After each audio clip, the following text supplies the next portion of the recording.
What is going on, everybody? Captain Johnny Stabile. We're on the Gheenoe.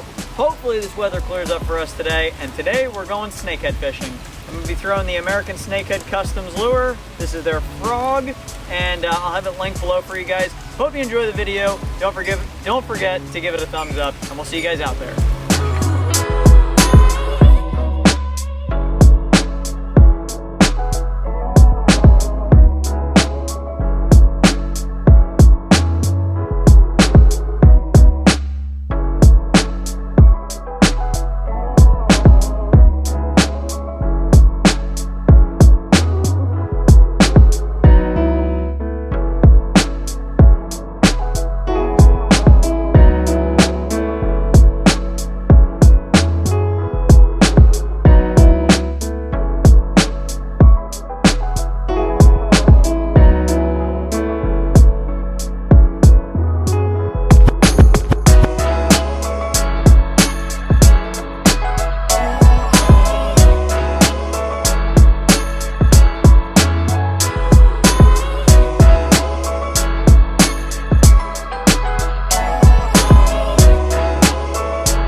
Oh my God, wait till you see the size of this fish.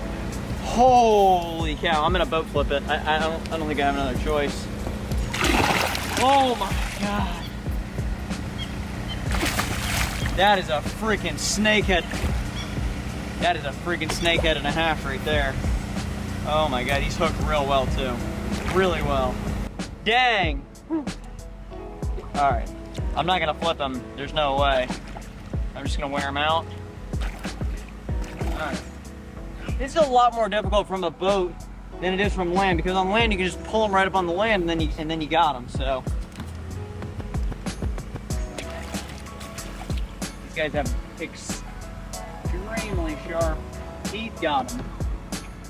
Tell me, oh my God, that's got to be. I think this is my biggest snakehead ever. Fishing the 10-to-1 Daiwa Zillion on the Daiwa Rebellion. I always want to say Revolution. Rod. And I'll tell you what bait I'm using here. Let me switch hands. Oh my gosh, this is a healthy fish. Oh my God, crazy.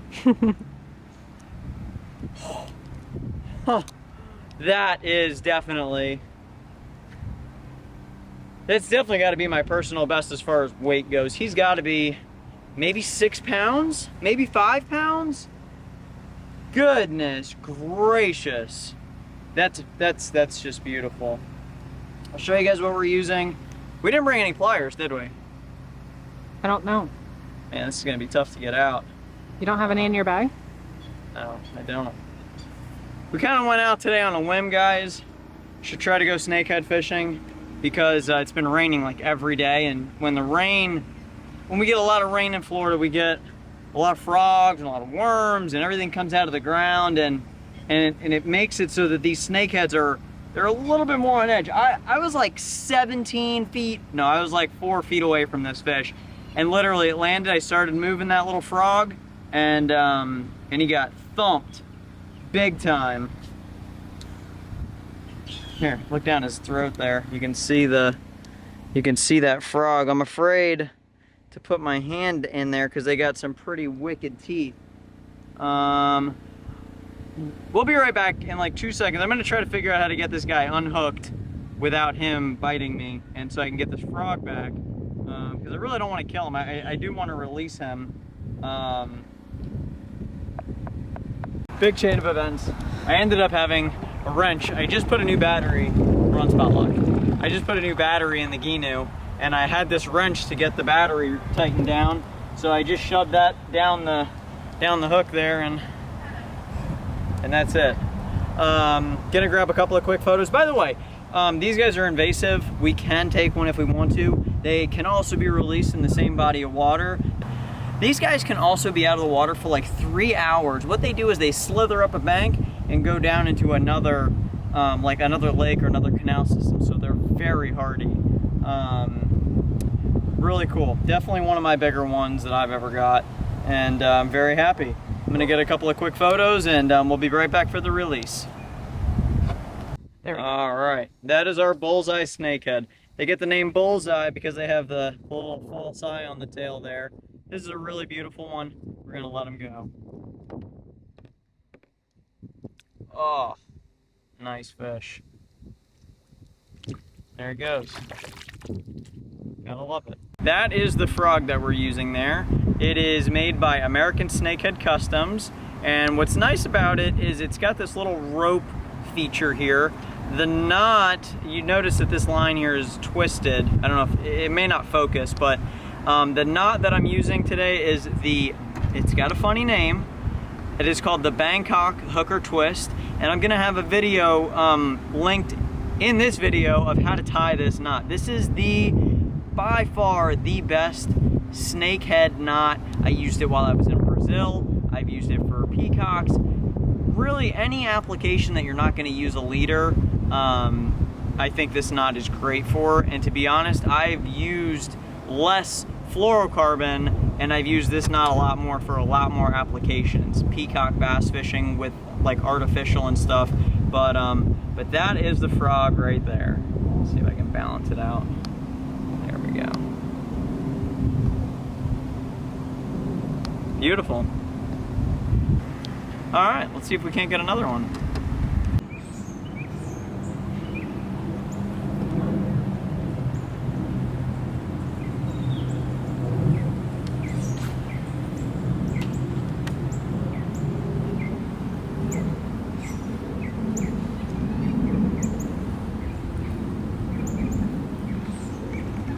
I think it's a largemouth. It is. It's a nice largie. You know what? I'll take it. Dang, look at the mouth on that guy. Is there water on the lens? Oh, we look pretty good. Little bucket mouth.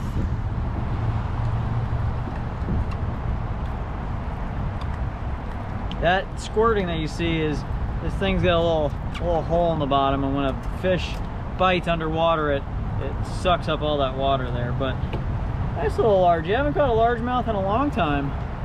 And yeah, I'm gonna let him go. Got to get at least one more snakehead. It's raining. Hopefully we can. If not, you know, we've lost a lot of fish today, unfortunately, and you know, and that's just how snakehead fishing is. You know, if you go out and get one, it's a successful trip. And if you watch somebody that catches them consistently, well, I guess they got better spots than I do.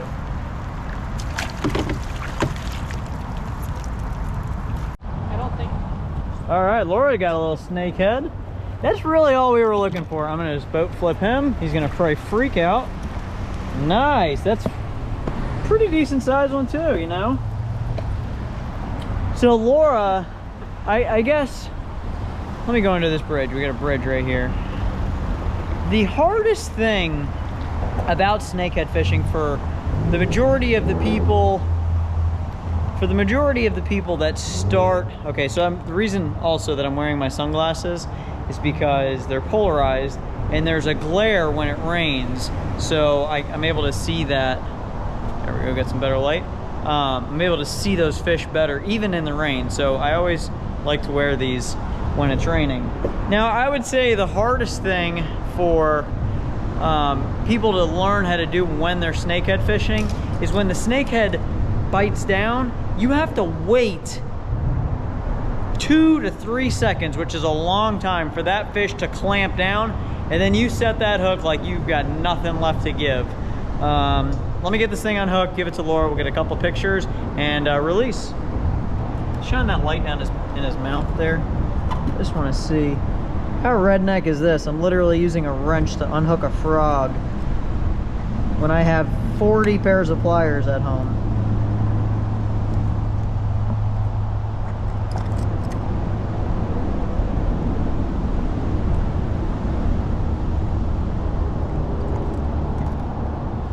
Whew, he ate that thing deep. That's why I finally caught him. This guy might come home for dinner with us. Unfortunately. Well, fortunately, depending on how you look at it. See how deep down that frog is in his mouth there? I don't know if you guys are able to get a good shot of that. There we go.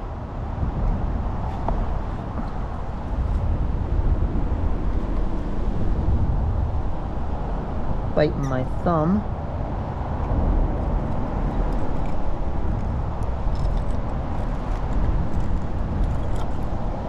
Uh-oh, I just shoved it even further down his throat.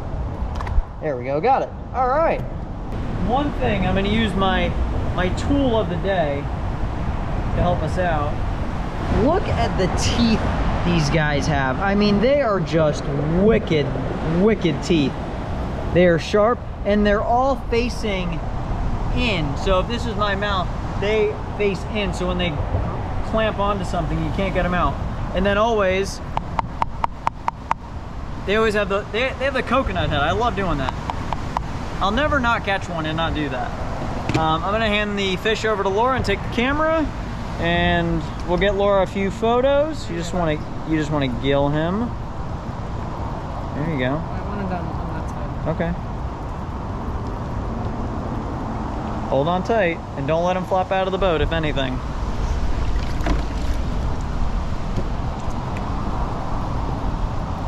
All right. These are so beautiful. Got the bullseye, like I said earlier, for the bullseye snakehead. Big old coconut head. Their eyes are on the top of their head. So when a predator, they could be sitting a little lower and that frog that we're using will come right over his head. And since his eyes are up on the top of his head, he'll just come up and, you know, and thump that thing. Very cool. Probably one of my favorite, if not my favorite, freshwater fish to catch in Florida, other than the clown knife. But the clown knives are tough on artificial, and for an artificial bite, I mean, there's really not a freshwater fish in Florida that fights harder than the snakehead, the bullseye snakehead. So let me grab a couple of quick photos and we'll see you back in a second here for the release. Huh? Are there any snakes on their fins? No, not unless you go backwards. All right. Awesome fish, Laura. I think that's probably your biggest one on a frog. Probably. Because we've caught a couple on some shiners accidentally in the past, but